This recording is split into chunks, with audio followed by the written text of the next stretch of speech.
एक समय की बात है, कैलाश पर्वत पर भगवान शिव ध्यान में लीन थे। माता पार्वती उनके समीप विराजमान थीं।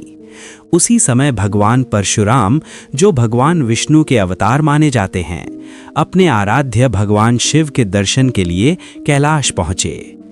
परशुराम जी अत्यंत पराक्रमी, तेजस्वी और क्रोधी स्वभाव के थे।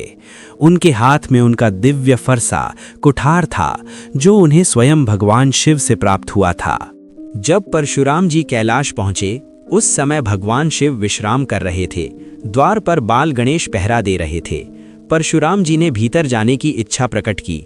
गणेश जी ने विनम्रता से कहा, पिताश्री इस समय विश्राम कर रहे हैं, बिना अनुमति कोई भीतर नहीं जा सकता। परशुराम जी ने कहा, मैं उनके शिष्य और भक्त हूँ, मुझे रोकने का अधिकार तुम्हें नहीं है।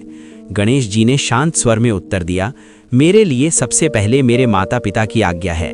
जब तक वे अनुमति न दें, मैं किसी को प्रवेश नहीं करने दूंगा। परशुराम जी को ये बात अच्छी नहीं लगी। उनका क्रोध बढ़ गया।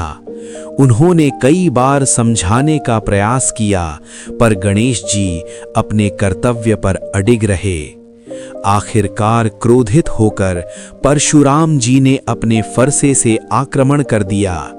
गणेश जी ने पहले तो वार को टाल दिया, पर जब उन्होंने देखा कि ये फरसा स्वयं उनके पिता शिव का दिया हुआ है, तो उन्होंने उसका अपमान न करने का निश्चय किया। उन्होंने वार को सहन कर लिया। फरसा उनके एक दांत पर लगा और उनका एक दांत टूट गया।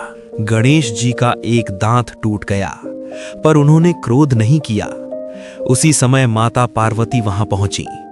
उन्होंने अपने पुत्र को घायल देखा तो उनका क्रोध भड़क उठा। वे क्रोधित होकर परशुराम को दंड देने ही वाली थीं कि तभी भगवान शिव प्रकट हुए। भगवान शिव ने स्थिति को शांत किया।